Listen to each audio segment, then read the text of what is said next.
Hey, all right. So I'm a Formula One fan, and so I know there's so much content out there for Formula One already. So why do we need some more?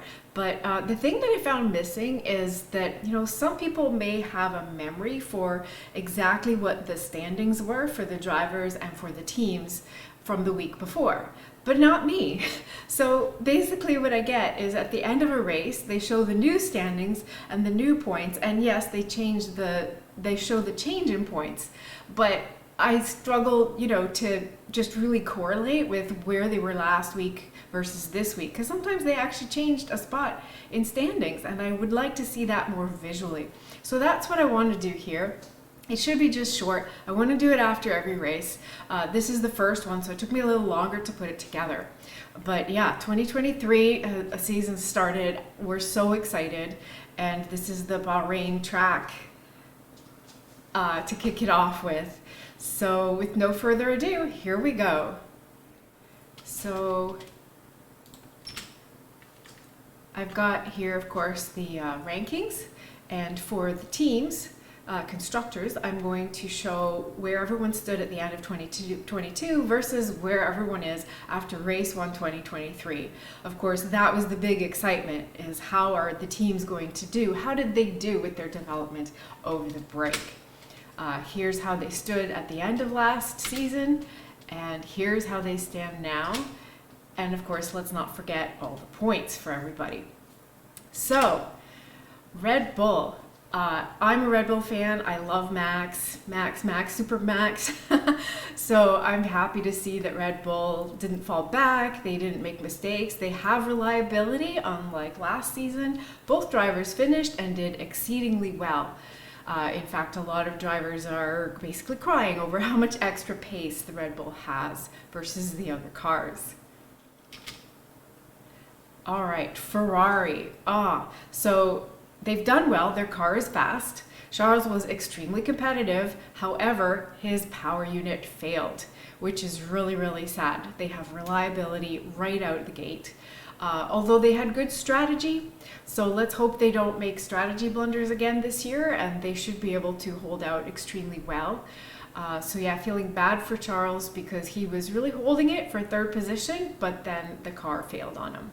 Sainz held his own very well. So Ferrari had a mixed result because only one driver finished. Okay, Mercedes, they're crying a lot of tears. I mean, it looks okay because they stayed where they were, they didn't lose ground, but they expected a lot more. You could tell they really put a lot into this car, and their expectations were that they will be fighting the Red Bulls for the top spot. Instead, they got beat out by their customer team, Aston Martin. So they are upset, and of course we've all been reading the media afterwards how they're gonna just make huge changes because this is not going anywhere. And that's really sad for Hamilton. As much as I'm a Max Verstappen fan and Red Bull, I feel for Hamilton because 7 world championships and to be robbed of number 8. Not robbed, but like the way it worked out, it was like so close. And then no. So yeah, I feel for him, and now it's like looks like it's gonna be years before in Mercedes he's in a championship winning car. All right, Alpine.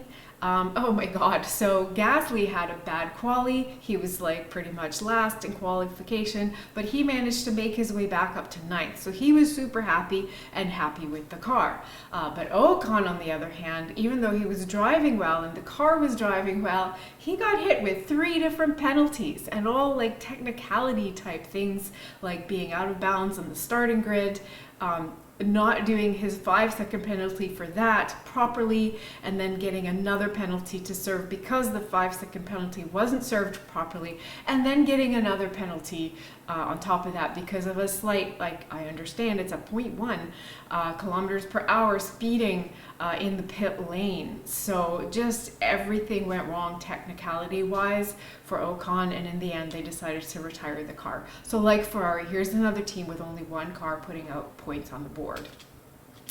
So they have some speed. We'll see how they do going forward.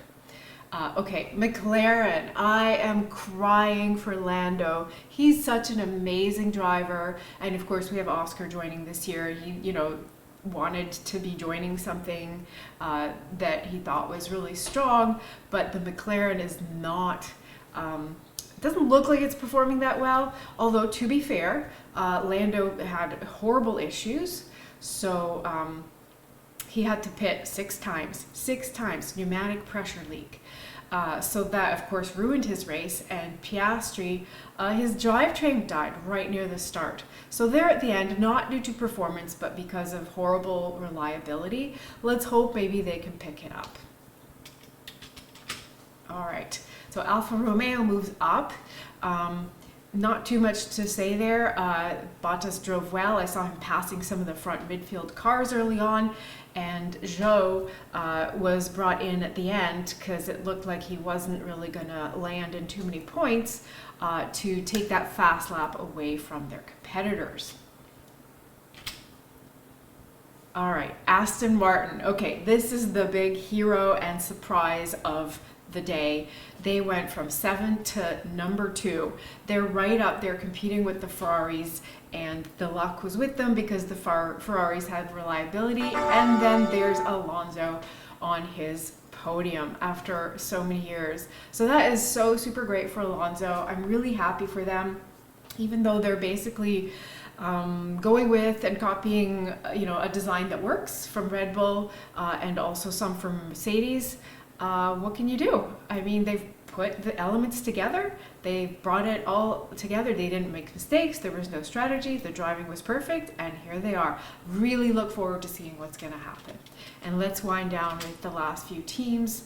Haas, initially Hülkenberg was doing very well, but both drivers expressed a lot of concerns with the car. I think it was a high tire deg. They were just eating through the tires, so they could not drive hard. So we'll see if they can get out of those issues. Otherwise, they remain kind of back of field, unfortunately, for Haas. AlphaTauri, so they were very happy. Nick de Vries was very happy with that drive. He's going to be wanting to beat Yuki, his partner, and just show off how wonderful he is. And we know he's an awesome driver. Maybe that's as much as the car can do, but hey, if they're happy, I'm happy. So that's progress for them. And finally, Williams. Alex was super happy. Look at Williams. They moved up. They got point. And Alex just couldn't stop raving about how great the car was compared to last year. And of course, he executed a flawless drive as well. So there we go. That's our change-ups for the week. I hope you really enjoyed that. I hope there's value in that. Just kind of seeing how everyone progresses from week to week. Of course, once we start getting into the races, I want to do it for drivers as well. It'll be a little more work, but I'll try to get them out as soon as I can after each race. Thanks for watching, and like if you like. Thank you.